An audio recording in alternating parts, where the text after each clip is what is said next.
Hey everyone, Sean Clement here. We're gonna show you how grass whips, hockey sticks, hammers, and a multitude of other tools are gonna help you simplify the game beyond belief so that you can evolve into the golfer you're supposed to be. Enjoy. Hey everyone, Sean Clement here at the beautiful Royal Quebec Golf Club in Quebec City, Canada. And we're going to be showing you today on how to stop hitting the ball thin. I know many of you, especially on cold days, it's not fun hitting the ball thin. You get that nasty vibration through your hands. And it really has a lot to do with how you're focused over the ball. Are you trying to hit a ball, or are you trying to cut grass? Because as you know, you've seen a few of my videos now, this is a grass cutting device. And you'd be amazed at how accurate this machine is. This machine is a gravity genius.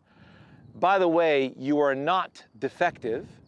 And just to demonstrate to you, this is a hitting stick. It's like a mock baseball at the top here. And we use these to show our youngsters on how to hit the baseball. But it also acts like a wonderful golf training tool.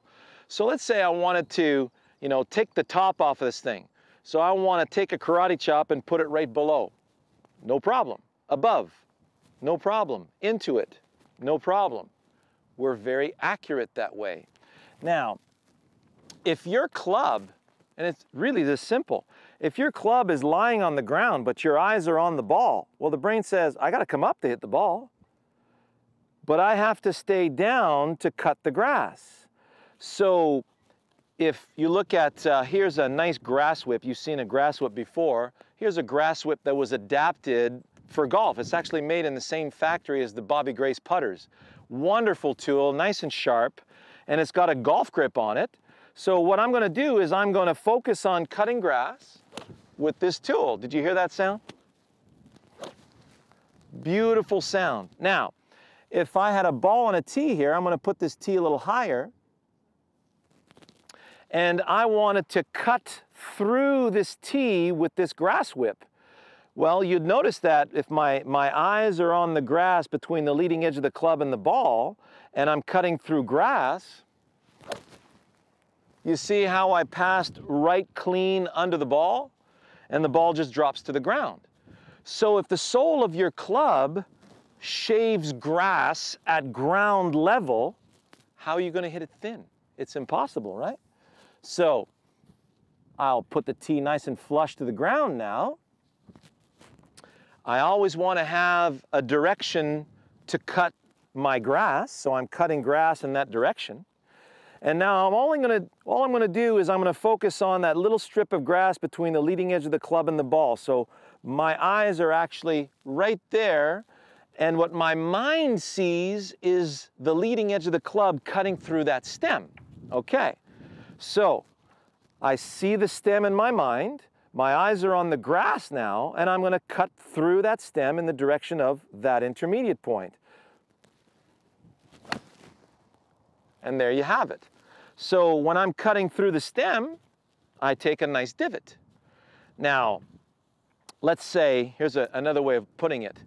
Let's say the sole of your club was a wood planing device, or a wood planing tool, or a cheese grater, or a carrot peeler. And here's the surface of said wood, carrot, or cheese. And I'm just going to take a strip off the top of this and send it towards my target. Did you hear the sound? So I'm not going down and trying to break the board. I'm taking a nice strip right off the top, and I'm sending it in that direction. Now, this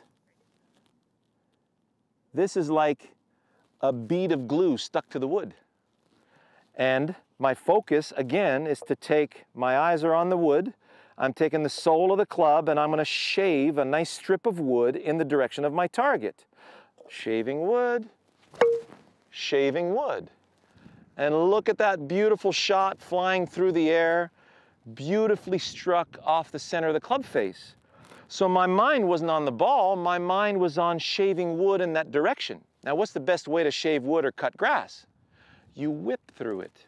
So I'm using the weight of my instrument to whip through the grass. I'm not shoving through the grass or steering through the grass. I'm giving it a nice sling or swat or whip. So let's say the ball is sitting in the bottom of a divot. And many of you tend to panic in this situation. This is a delightful situation because all I'm doing is I'm imagining that wood at the bottom of the divot. So when I get set up with my divot, I see the bottom of the divot between the leading edge of the club and the ball, and all I'm doing is I'm whipping through the bottom of the divot with the sole of the golf club. Planing wood. Planing wood. And look at, that was the best shot so far. Get in. Wow. Do you see how I just continued through the bottom of the divot? So you find, you know, you'll have a lot of different situations that you're faced with. So you could be in the divot, you could be sitting nice and high in fluffy turf. So if the turf is sitting nice and high, look at this here. See how high that ball is? So if I ground my club and I whip through along the surface of the ground, that ball's gonna just go right over the top of my club head. So what I'm gonna do is I'm gonna hover the club at the level of the tip of the tee or the top of the grass, and I'm gonna take the top blades, the top of the blades of grass and send them to my target. Top of the blades, out to my target.